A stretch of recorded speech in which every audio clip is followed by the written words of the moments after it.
Assalamualaikum dan salam Malaysia Madani, kembali membicarakan 5 berita pilihan dalam Berita 5 at 5. Perdana Menteri Datuk Seri Anwar Ibrahim hari ini memberi jaminan bahawa kerajaan perpaduan akan terus mempertahankan kebebasan badan kehakiman negara walau apa pun keadaannya. Beliau juga pada masa yang sama menolak sebarang dakwaan yang menyatakan bahawa cabang eksekutif mengganggu proses badan kehakiman yang banyak diulang siar di media sosial. Beliau yang berucap pada Perhimpunan Agung Persatuan Undang-Undang ASEAN ke-14 menegaskan berulang kali bahawa beliau bukan saja tidak mencampuri kuasa badan kehakiman, malah akan mempertahankan institusi kehakiman itu. Beliau bagaimanapun tidak menafikan dalam sejarah Malaysia terdapat individu dalam badan kehakiman yang bekerjasama dengan kuasa tertentu melakukan pelanggaran terhadap institusinya sendiri dan membiarkan kezaliman dan tindakan sewenang-wenangnya di pihak yang lain. Naib Presiden UMNO Datuk Seri Wan Rosli Wan Ismail menggesa Majlis Pertubuhan Bangsa-Bangsa Bersatu dan seluruh masyarakat antarabangsa agar mengecam tindakan rejim Israel yang terus-menerus masih melakukan penindasan terhadap rakyat Gaza. Beliau yang juga Menteri Besar Pahang berkata kerajaan negeri akan terus bersolidariti bersama rakyat Palestin yang dizalimi sejak 75 tahun yang lalu. Beliau menggesa UNSC serta seluruh masyarakat antarabangsa agar bersatu hati untuk mengecam serta mendesak agar peperangan yang tercetus sejak 7 Oktober lepas dihentikan dengan segera.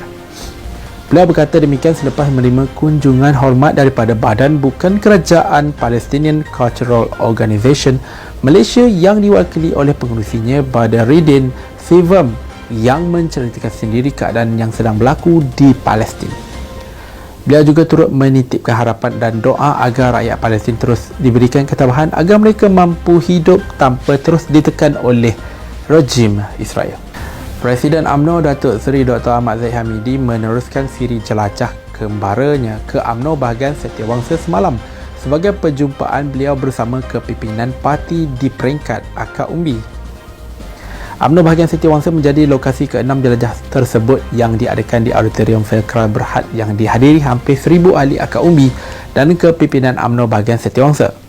Beliau pada masa yang sama turut berkongsi harapannya kepada penyatuan dalam kalangan ahli-ahli parti bagi memastikan gerak kerja sebaiknya dilaksanakan dalam persiapan mendepani pilihan raya umum ke-16. Terdahulu Setiausaha Agung UMNO Datuk Dr. Ashraf Wajdi Dusuki turut sama meluangkan masa bersama akar umbi UMNO melalui perkongsian beliau mengenai perkembangan semasa politik negara. Perjumpaan tersebut melibatkan kehadiran pengerusi Badan Perhubungan UMNO Wilayah Datuk Seri Johari Abdul Ghani, Ketua ketiga-tiga sayap Parti Pemuda dan Puteri Ketua UMNO bahagian Setiawangsa Datuk Seri Izzuddin Ishak serta kepimpinan bahagian yang sedia ada. Menteri di Jabatan Perdana Menteri Undang-Undang dan Reformasi Institusi Datuk Seri Azalina Othman Said menekankan bahawa keakraban dan kerjasama serantau amat penting bagi peningkatan dan kemajuan sesebuah negara. Beliau yang juga ahli Parlimen Pengarang berkata demikian selepas menghadiri Perhimpunan Agung Persatuan Undang-Undang ASEAN ke-14 yang dirasmikan oleh Perdana Menteri Datuk Seri Anwar Ibrahim yang turut dihadiri oleh pemimpin-pemimpin kerajaan serantau, ketua-ketua hakim negara, peguam-peguam negara, hakim-hakim dan pegawai-pegawai kehakiman dan perundangan firma guaman serta pakar perundangan. Beliau berkata banyak perkara yang dibincangkan beberapa hari ini merangkumi pengukuhan hubungan antara institusi pendidikan dan penyelidikan serta kerjasama dan kesefahaman antara pihak-pihak yang berkepentingan. Mengulas mengenai ucapan Perdana Menteri, beliau turut memberi jaminan bahawa kerajaan perpaduan akan terus mempertahankan kebebasan badan kehakiman negara walau apapun jua keadaannya. Ujarnya sebagai Perdana Menteri, beliau bukan saja tidak mencampuri walau sedikit pun kuasa badan kehakiman, malah akan terus mempertahankan institusi tersebut. Ahli Majlis Kerja Tertinggi UMNO Datuk Dr. Muhammad Puat Zakashi mempersoalkan kenyataan timbalan Presiden PAS Datuk Seri Tuan Ibrahim Tuan Man yang mengatakan parti itu akan kembali ke Putrajaya. Beliau mempersoalkan kenyataan itu dan mengatakan ianya jelas menunjukkan bahawa PAS adalah parti yang angkuh dan tamak. Ujarnya ini kerana PAS telah derhaka kepada titah Yang di-Pertuan Agong kerana PAS dan Perikatan Nasional telah menolak tawaran tersebut walaupun selepas Perdana Menteri Datuk Seri Anwar Ibrahim mempelawa gabungan itu menyertai pentadbirannya. Terdahulu, Tuan Ibrahim Tuan Man pada Muktamar Pemuda PAS secara berseluruh berkata ketika parti itu menjadi kerajaan, mereka hanya mampu memenangi 18 kerusi parlimen, sedangkan apabila menjadi pembangkang, bilangan kerusi meningkat kepada 43 kerusi.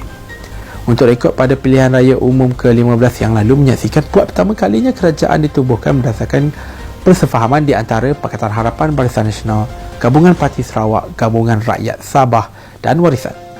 Sekian daripada saya, Muhammad Syarul Azlan. Jangan lupa temu janji kita Isnin ke Jumaat jam 5 petang.